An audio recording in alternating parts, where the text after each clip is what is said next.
You're listening to the Play Therapy Podcast with Dr. Brenna Hicks, your source for centered and focused play therapy coaching. Hi, I'm Dr. Brenna Hicks, the Kid Counselor. This is the Play Therapy Podcast where you get a masterclass in child-centered play therapy and practical support and application for your work with children and their families. In today's episode, I am answering a couple of questions from Chloe in Georgia. And one is about how we explain or present something about ourselves that needs to be communicated to child clients when it's related to our health or our needs and our ability to engage in child-centered play therapy. And then the second is, how do we address kids that are struggling and the nuances of parents and teachers and pediatricians and all of the pressure from every which way. So we're going to dive into both of those questions. Chloe, thank you so much for the email. So let's start with the first question. What do you recommend when a therapist is experiencing a health change that the child may not know about or needs to be shared? For example, early pregnancy, chronic illness, pain, etc., that leads the therapist going through change and potentially setting limits that they weren't able to set before, or not being able to engage in play in the same way. I'm actually really glad to answer this question on an episode because we've talked about this quite a bit in coaching and in the collective, but I don't think we've specifically done anything about it on the podcast yet. So more often than not, therapists tend to avoid having these conversations for a variety of reasons. The predominant one being we're not supposed to make sessions about ourselves, and we try not to self-disclose a whole lot. So obviously, if we're dealing with something personally, then we try to just kind of keep that independent of the sessions. Second consideration is we don't want to bring something into the session that might derail or disrupt what the child needs to do. And so for those reasons and several others, I suppose, we tend to be a little bit close-lipped about things that probably should be addressed. And so one of the most helpful things we can do for any scenario is age-appropriate truth. This is what we advocate for parents. This is what we advocate for the well-being of kids in general. Kids need to be given truth at an age-appropriate level. And if we're going to have any changes, any limitations, any difficulty in session, that's something that impacts kids. So it's something that needs to be discussed. And there are neutral, calm, factual ways to do that. And here's the beauty of humans, but also kids specifically. When they have a why, they're very gracious, they're very understanding, they're very accommodating. I've had therapists with chronic conditions. I've had therapists with flare-ups from pervasive conditions. I've had therapists that have had surgery. I've had therapists that have been sick. I've had therapists that have been in car accidents. I've had therapists that are pregnant. You name it. We are going to have stuff happen in our life. And because we're human, those things impact our ability to function. CCPT is a physical job. We were talking about this on a collective call a couple of weeks ago. It is a physical job. I mean, if you want to just sit and do nothing all day, CCPT is not for you. This requires a lot of movement and engagement and physicality. It's just the nature of what we're doing. So, therefore, if we have anything that is going to be prohibitive, kids need to know if it's temporary or permanent. These are my limitations. It's not that we can't engage, we just engage differently. But kids need to understand what the boundaries are and the why. So, Chloe, to answer your question with specific wording, one of the things that I encourage therapists to say, and I've even said this to my own clients, you really want me to, we're always going to lead with a validation, reflection of need, desire, wish, feeling, whatever. You really want me to run and chase you. Or you really want me to sword fight with you, or you really want me to lay on the floor, or you really want me to whatever. So we're always going to validate and acknowledge what the need is. And then we set a neutral limit. But my back is actually really sore right now, and I'm not able to do that today. Or I'm pregnant and it's going to be too hard for me to stand up if I sit on the floor. Or I have something in my body that makes it really hard for me to run. It's neutral, age-appropriate truth, but it's a why. We're not saying, no, I won't play with you. We're not saying, no, I can't do that. We're not saying, I won't do that. We're setting a limit on what it is that is going to be too difficult for us. And one of two things is going to happen. The kid's going to wait for you to go on, and that's when you're going to provide alternatives that are mutually acceptable to you and the child. Or the child is going to immediately problem solve. This actually happens more often than not, because when a child realizes that there's something going on with you, look, kids have a relationship with you. Kids care about you. Kids love you. They're not going to want you to get hurt. They're not going to want you to do something that's going to be hard or difficult or painful for you. So many times they'll go, oh, okay, well, you don't have to chase me then. You just have to.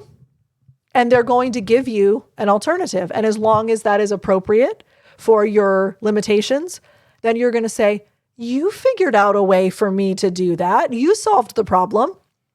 If they don't jump in with that, you're going to provide alternatives. You can choose for me to chase you while I'm in my rolly chair, or you can choose for me to touch you with the sword and tag you that way. Okay. So now what you're doing is you're meeting the child's original need. If they want to play tag, it's not that you're not willing or able to play tag. There just has to be a different way in which you play tag. So I can either roll in the chair and try to get you, or I can try to touch you with the sword. Which do you choose? It becomes an empowerment choice because you're communicating, I want to meet your need. There are just specific ways that this has to be done for my health or my pain or my condition. So that's the way that I have handled that, and I've encouraged many therapists to handle that. Kids are very understanding and very gracious when you make it clear what's going on. Okay, so that's the first question.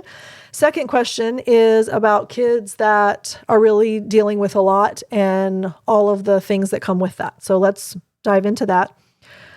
I absolutely adore working with little ones, and a good bit of my caseload is kids who have either been abused at daycare or preschool and or kicked out or on the verge of being kicked out of their daycare and preschool.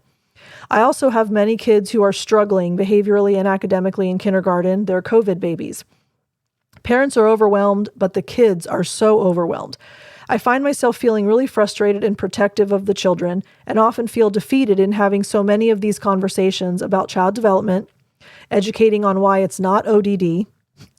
Then she says, parenthetically, seriously, I have a disdain for this diagnosis, as do I, Chloe. I'm on your side on that one. After schools have placed labels on the child, the impact of full daycare and preschool and kindergarten, and so many other things. I constantly feel like I'm one of the only people who see the child for the child, and have worked very hard on helping the parents see those things too. However, I find that they're jumping too fast into getting so many services in place, getting formal diagnoses, etc. They panic.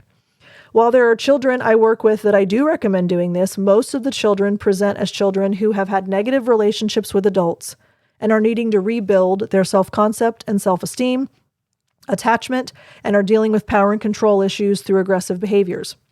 Sometimes I feel the information goes in one ear and out the other, whether it's parents, teachers, etc. I guess because this has been so prevalent within my caseload, I've become overwhelmed and a little defeated about the impact of these school environments that are so negatively impacting kids and not developmentally responsive. Okay, so there's a lot there, but really if we boil it all down, I always like to funnel things down to a singular point. Really what everything that you're talking about in that question, it comes down to we have to advocate in the academic environments.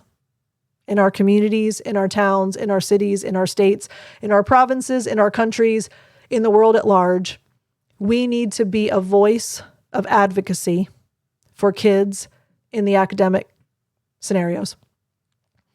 Preschools, daycares, elementary schools, middle schools, private schools, charter schools, public schools, you name it, they are not designed, they are not equipped, and they are not developmentally appropriately governed. And it's not through the school's fault. It's not through administration's fault. But we have a very unique opportunity to partner with schools, to partner with teachers, to go in and do psychoeducation, to have conversations, to introduce CCPT concepts to them. Many of you are, and here's your high five and your hug. I am so excited about the movement that is taking place. CCPTs are all in about partnering with schools. Many of you have actually started integrating child-teacher relationship training in your local schools. That is so exciting. Many of you are running CCPT classrooms in schools. Many of you are running CCPT private schools. I know what is taking place all over the world, and CCPT is at the forefront of it. It's exciting. This is something that we are called to do. Kids spend more time at school than with anyone else. So when teachers do not understand kids and their needs and their development and relationship principles and be with attitudes, it's creating lasting impact. They're with teachers and in the school environment more than they're with their parents, far more than they're with us. This is a huge opportunity. And yes, it's frustrating to see it unfold, but we have the opportunity and the responsibility to get involved and to create change. So yes, 100% CCPT needs to be in schools. And that's what we're fighting for. That's what we're working toward. That should be absolutely a focus for us. To address some of the other things that you mentioned, almost always when parents are overwhelmed, they panic. Absolutely. I agree with that wording. And many times parents are just grasping at straws, thinking, well, if I just do like 6 things, one of them will maybe work. So that's a very common process when parents are like, oh my goodness, things are going haywire real fast. Well, let's do this, let's do this, let's do this. And it's throw the spaghetti at the wall and hope that it sticks. So in that scenario, one of the things that we have to do for parents is help them understand that we need to change one thing at a time. And if they're pursuing CCPT, that is the one change. In other words, we can't change everything all at once because then we're never going to know what's working and or not working. And then causality goes out the window. And then there's no way for us to prove efficacy of anything. If you introduce 4 new things all at once and things get better or worse, how do we know which one is creating the change in either direction? We don't. So one of the things that we have to advocate is let's just focus on therapy for now. And if we feel like down the road we still want to pursue diagnosis, we can talk about it. If down the road we feel like we still need to pursue OT or speech or PT, then outside of the state's people, physical therapy, occupational therapy, speech therapy, if we still need to pursue those things, we can talk about it. If we still want to pursue medication, we can talk about it. But right now, let's just change one thing. We know CCPT works. Let's give it time to do what it does, and we'll reevaluate. That's another point of advocacy. We have to slow the pace down for parents. They are panicking, which means they're going to do as many things as they can fast and furiously. And our job is to say, hang on, we're going to trust the process here. We're going to let this play out. I'm going to support you along the whole way. I am a part of this journey with you as your family continues through therapy. Let's just see what happens. We have to advocate for that. And yes, absolutely, there's a sense of if we're going to do this and this and this and this and this, and we know differently. People don't know what they don't know. So as frustrating as it is, as defeating as it can be, I am constantly bringing myself back to people don't know what they don't know. So I'm going to do everything I can to meet this child where he or she is. I'm going to do everything I can to be with this child. I'm going to be CCPT with this child. We know that regardless of what's going on in other relationships and other environments, CCPT changes the child. They build coping, they build resilience, they build self-concept, they build self-regulation. In spite of everything else, they still heal. They still self-actualize. And so I'm constantly saying people don't know what they don't know. If I'm given the platform, I'm absolutely going to try to help them know. But in the midst of all of that, my role, my number one priority, is to pour into this child so that the child can build the skills and the tools and the awareness that he or she needs to address all of these environments and relationships and situations more appropriately. That is the catalyst. We can't control environment. We can't control people. We can't control circumstances. We only have control over our engagement and investment with that child. So we fall back on that. I know this model works. I know this model will equip this child to handle situations. And then as much as possible, we use opportunities to plant seeds and to have conversations and to psychoeducate and to do what we need to do to advocate on behalf of that child. So Chloe, I hope that that is helpful. I hope that's helpful for all of you. Certainly things that we face consistently across our work with children in CCPT. So I'm very grateful for the email. If y'all want to email me, please do. Brenna@thekidcounselor.com. I love y'all. We'll talk again soon. Bye. Thank you for listening to the Play Therapy Podcast with Dr. Brenna Hicks. For more episodes and resources, please go to www.playtherapypodcast.com.